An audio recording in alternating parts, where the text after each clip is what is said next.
शांति। चलिए कुछ देर के लिए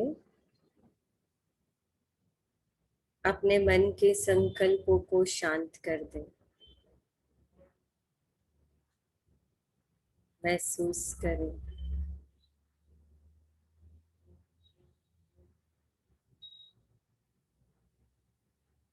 इस सुहावने संगम युग पर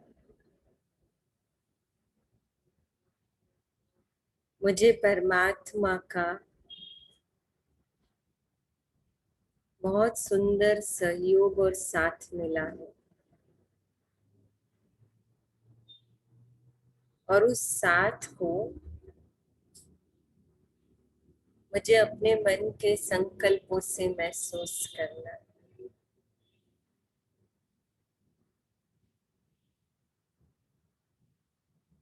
बचपन के वो दिन याद करें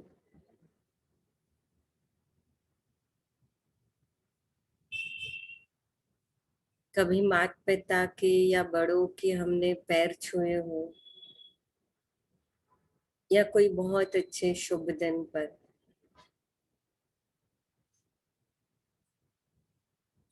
उन्होंने सिर पे हाथ रखकर हमें आशीर्वाद दिया हो।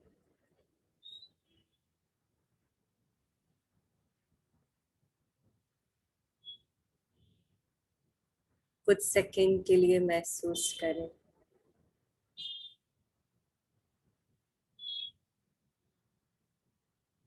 हम सूक्ष्म वतन में बैठे हैं।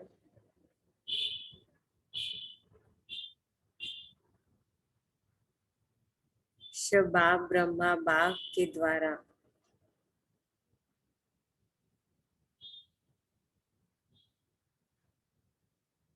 मुझे नजरों से निहाल भी कर रहा है,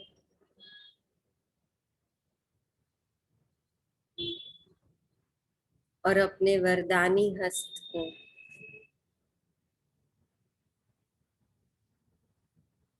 मेरे सिर के ऊपर रख रहा है।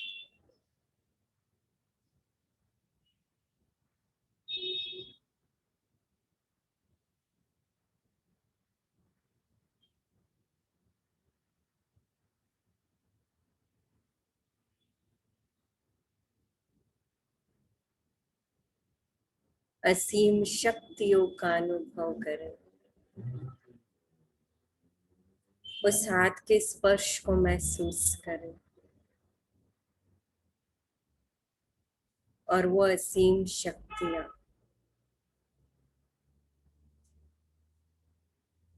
सिर से होते हुए मुझ आत्मा में समा रही।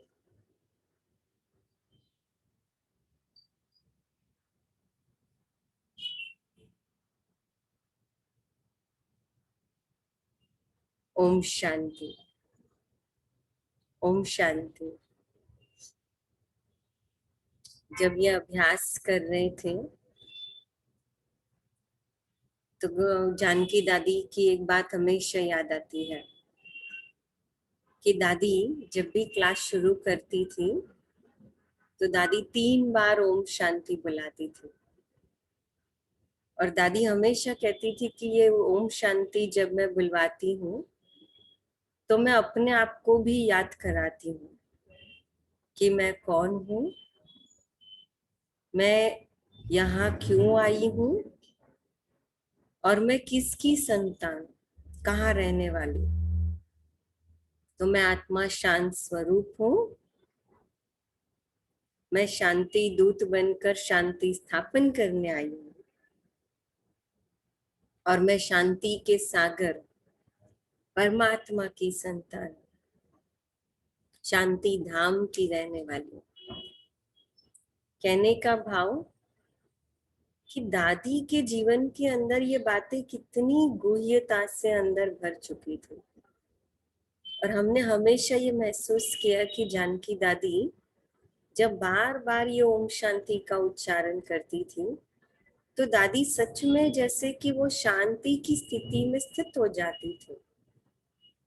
और इसीलिए हमेशा हमने देखा कि दादियों के जीवन के अंदर भी बड़ी बड़ी सभा के अंदर जब दादियां ज्ञान सुनाती है और दादियों के सामने जब बड़े बड़े डॉक्टर्स, एडवोकेट, पॉलिटिशियन, बड़े बड़े जो पद वाले बैठे होते हैं, कई ऐसे भी होते हैं कि जो बहुत पढ़ाई करके जिस पद को हासिल किया जाता हो, और वो दादी के सामने बैठे होते हैं, और दादी जो है वो कहते हैं ना, दादी हमेशा हंसते हंसते कहती थी कि मैंने 3 चोपड़ी भी नहीं पढ़ी है।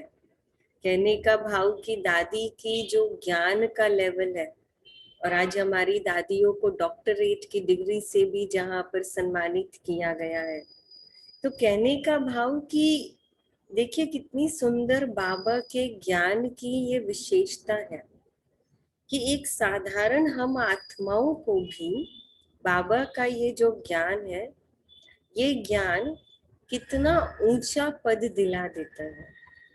अभी अगर संडे की मुरली को हम याद करें, इस संडे की मुरली में भी जैसे बाबा ने हमको बार बार ये कहा कि संगम युग का ये जो ब्राह्मण जीवन है, संगम युग का इस ब्राह्मण जीवन के अंदर सबसे ऊंचा पद हमको मिला हुआ है। यहाँ तक कि बाबा ने कहा कि लौकिक के अंदर भी जहाँ ब्राह्मणों का इतना मान सम्मान है, तो सोचिए संगम युग के ब्राह्मणों का कितना मान सम्मान होगा। बाबा ने इसमें एक बहुत अच्छी बात कही कि कैसे डबल रूप में हमारी पूजा होती है। एक शालिग्राम के रूप में पूजा होती है, और दूसरा कि ब्राह्मण सो देवता स्वरूप हम बनने वाले हैं, तो ब्राह्मणों के रूप में भी हमारी पूजा कहो या हमारा मान जो है वो रहता है। और इसीलिए बाबा ने डबल स्वरूप में हमको पूजा कहा या पूज्य स्वरूप में कहा। और बाबा ने विशेष अलौकिक विधि जो कही कि संगम युग पर नंबर 1 पूज्य बनने की ये अलौकिक विधि है, और वो विधि है विशेषताओं को देखना। कहने का भाव कि बाबा ने हर आत्मा के अंदर कोई ना कोई विशेषताओं को जरूर भरा है, लेकिन उस विशेषताओं को देखने की नजर हमारी कभी कभी कम हो जाती है। और वो कम होने का कारण एक ही होता है, कहीं ना कहीं मेरी दिव्य दृष्टि के ऊपर कोई ना कोई किसी ना किसी बातों की धूल जम जाती है। जैसे हमने लास्ट में भी शायद हमने देखा था कि कैसे जब कोई आईना होता है और उस आईने के ऊपर जब कोई धूल जम जाती है, और वो जो धूल है वो धूल जमती है, तो जब तक वो धूल को अगर हम साफ नहीं करें, तब तक हम उसमें अपना रिफ्लेक्शन नहीं देख सकते हैं। तो उसी प्रकार हमारी आंखों की दिव्य दृष्टि के ऊपर अगर देह अभिमान की और यहाँ तक कि कई विकारों के अंश की अगर धूल जमी हुई है, तो हम विशेषताओं को भी देख नहीं सकते हैं। क्योंकि विशेषताओं को देखने के लिए मुझे सबसे पहले खुद की आत्मिक स्थिति का भान होना जरूरी है। जानकी दादी का एक क्लास सुना था, उसमें दादी ने एक बहुत अच्छी बात कही थी कि देखिए दुनिया के अंदर भले भले रूप, देश, रंग सब अलग अलग, आईडी कार्ड के हिसाब से अगर हम देखेंगे तो उनका देश अलग होगा, उनकी जाति अलग होगी, उनका जीवन का या उनका धर्म अलग होगा, लेकिन कई ऐसी चीजें हैं जो बहुत एक है। जैसे दादी ने उसमें कहा कि सुख दुख की फीलिंग्स है, खुशी की फीलिंग्स है, इमोशंस है, भावनाएं हैं हमारी। तो जीवन के अंदर जो हम गुणों को यूज करते हैं, अनुभव करते हैं, तो दादी ने कहा ये तो हर इंसान के अंदर सेम है, सिर्फ बाह्य रूप से, शारीरिक रूप से हमारा परिचय अलग अलग है, लेकिन आत्मिक रूप से अगर हम देखे जाए तो भावनाएं, फीलिंग्स या भावनाओं के साथ साथ गुण, शक्तियां, वो तो सबके लिए सेम है और वो सबकी सेम है। तो कहने का भाव कि अगर हम उस आत्मिक दृष्टि में अगर हम दे रहते हैं या अगर हम इस आत्मिक दृष्टि में रहेंगे, तो हम इस भावनाओं को बहुत अच्छी तरह से यूज कर सकते हैं। लेकिन ये यूज तभी कर सकते हैं कि जब हमारे जीवन के अंदर मेरा खुद जो प्रैक्टिकल अभ्यास है वो बार बार मुझे खुद अपने आप को आत्मा देखने का हो। और उसको अगर हमें चेक करना है तो हम इस रूप में चेक कर सकते हैं कि मैं जब भी पूरे दिन के अंदर आईने के सामने आती हूँ और जब मैं अपने आप को देखती हूँ, अपने आप के लिए सोचती हूँ, जब हम स्नान करके तैयार होने के लिए जाते हैं तो उस समय मुझे कितनी देर आत्मिक स्वरूप का अभ्यास रहता है। आईने में खुद को देख करके मुझे कितनी देर या कितनी बार मुझे आत्मा याद आता है कि मैं इस शरीर को चलाने वाली एक आत्मा हूँ। मुझे याद है कि शुरू शुरू में जब हम ज्ञान में आए तो एक बहुत अच्छी प्रैक्टिस करते थे कि जो आईना होता था उस आईने के ऊपर हम एक स्वमान लगा देते थे। आपको याद होगा हमने बीच में भी एक प्रैक्टिस की थी। हमने बहुत अलग अलग प्रकार के स्वमान, भोजन बनाते समय का, तैयार होते समय का, स्नान करते समय का स्वमान, और उसके साथ के शुभ संकल्प हमने प्रिंट किए थे और वो अलग अलग जगह हमने उसकी स्ट्रिप काट करके लगा दी थी कि ताकि जब भी हम उस कोने में जाए, उस कार्य के लिए जाए, तो हमें एक बार वो स्वमान पढ़ करके याद आ जाए। मुझे याद है कि ये प्रैक्टिस कितने लंबे समय तक हमने की थी और वो जब बार बार प्रैक्टिस करते हैं तो वो पढ़ते पढ़ते पढ़ते कुछ समय के लिए हमारा संस्कार बन जाता है। जैसे हमने देखा है कि हमारे किचन में जैसे डाइनिंग के सामने एक ब्रह्मा बाबा का फोटो रहता था हमेशा, कि जहाँ ब्रह्मा बाबा जो है वो खाते हुए बाबा का फोटो है।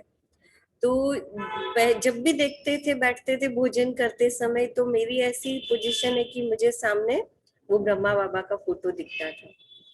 अभी जब थोड़ा रिनोवेशन हुआ तो काम हुआ तो उसमें वो फोटो निकाल दिया, लेकिन आज भी जब मैं वो बैठती हूँ खाने के लिए तो मुझे एक बार, दो तीन बार तो कम से कम वो ब्रह्मा बाबा का फोटो है नहीं, लेकिन बराबर उसी पोजीशन में बाबा का वही फोटो एज इट इज मुझे याद आता है। कम से कम दो तीन बार तो याद आ ही जाता है कि वो ब्रह्मा बाबा का फोटो, क्योंकि वो खाते खाते वो देखने की आदत हो गई। कहने का भाव कि देखो कितनी आदत है, मन को अगर कोई हम आदत डालते हैं तो कितना जल्दी हमारा मन आदती बन जाता है। तो क्यों नहीं हमें अपने मन को बार बार ये आत्मा समझने की प्रैक्टिस डालें। मुझे एक बहुत अच्छी बात याद आती है कि दादी ने एक बहुत सुंदर बात कही कि जैसे दादी ने कहा कि शांति का जो मेरा स्वधर्म है, तो शांति का स्वधर्म का अनुभव हम तब भी कर सकते हैं कि जब स्वधर्म, जैसे इस शरीर के धर्म को मैंने अपना लिया, मैंने अपना मान लिया, और मैंने इतना अपना मान लिया है कि आज अगर कोई नींद में भी पूछे कि मैं किस धर्म की हूँ, किस जाति की हूँ, तो हमें वो नींद में भी कभी भूलता नहीं है। उसी प्रकार क्या मुझे आत्मिक स्वधर्म की स्मृति है कि ये आत्मा का जो स्वधर्म है, ये आत्मिक स्वधर्म की स्मृति भी इतनी स्ट्रांग हो कि कोई अगर नींद में भी धर्म की बात पूछे तो मुझे आत्मा का धर्म याद आ जाए। कोई अगर नाम पूछे तो मुझे स्वमान के साथ जुड़ा हुआ कोई नाम याद आ जाए, लेकिन हमें शरीर का नाम पहले याद आ जाएगा। माना ये है कि हमारे अंदर देह भान कितना पक्का है, और इसीलिए हम देखते हैं कि बाबा की मुरलियों के अंदर बार बार कितनी बार ये बातें आती हैं कि अपने आप को आत्मा समझो, अपने आप को देह भान से डिटैच करो, अपने आप को बार बार ये अनुभव कराओ कि मैं एक आत्मा हूँ। आत्मा समझ कर बाबा को याद करो। कहने का भाव कि ये प्रैक्टिस जितनी बार हम करते हैं उतनी बार हमारी ये प्रैक्टिस है वो पक्की होती जाएगी, और यही प्रैक्टिस हमें अंत समय के अंदर मजबूत करेगी। और इसीलिए विशेष आज हम 6:30 से 7:30 जब योग करेंगे तो इस 6:30 से 7:30 योग के अंदर हम विशेष ये प्रैक्टिस करेंगे। कौन सी? अपने आप को आत्मिक स्मृति में स्थित करना। कहने का भाव कि भले शरीर में बैठे हैं लेकिन मन बुद्धि से अपने आप को भ्रुकुटी के बीच में चमकता हुआ एक बिंदु स्वरूप, एक सितारा देखें।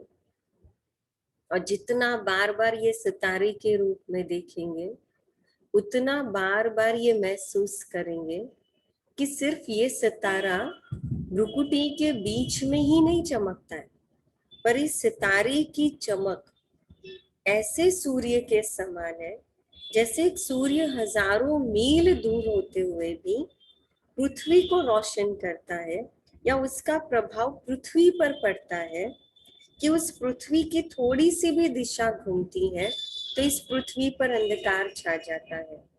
उसी प्रकार अगर वो पृथ्वी पर अंधकार छा सकता है तो उस पृथ्वी, उस सूरज की रोशनी से सूर्योदय भी होता है। माना कहने का भाव रोशनी का भी समय आता है। तो ऐसे ही मुझ आत्मा के अंदर इतनी रोशनी भरी हुई है कि मैं आत्मा भले ही शरीर में दो भ्रुकुटी के बीच में बैठी हूँ, लेकिन दो भ्रुकुटी के बीच में बैठे हुए भी मुझ आत्मा का जो प्रकाश है, वो प्रकाश जैसे कि पूरे विश्व के अंदर फैल रहा है। ये प्रैक्टिस हम करेंगे।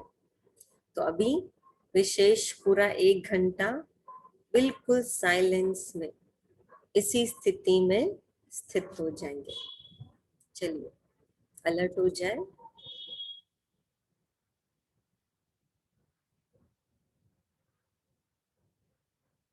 महसूस करें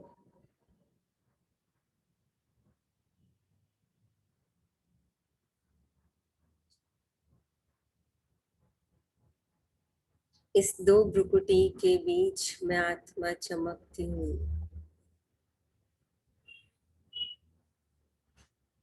एक बहुत सुंदर मणि के समान।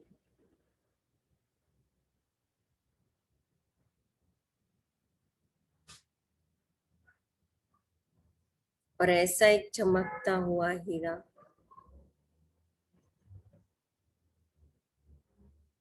जिस मणि की रोशनी सूर्य के समान है,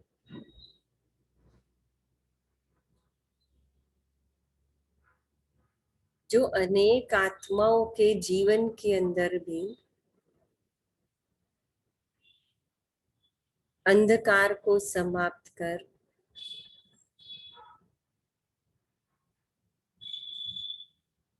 रोशनी फैला रहे।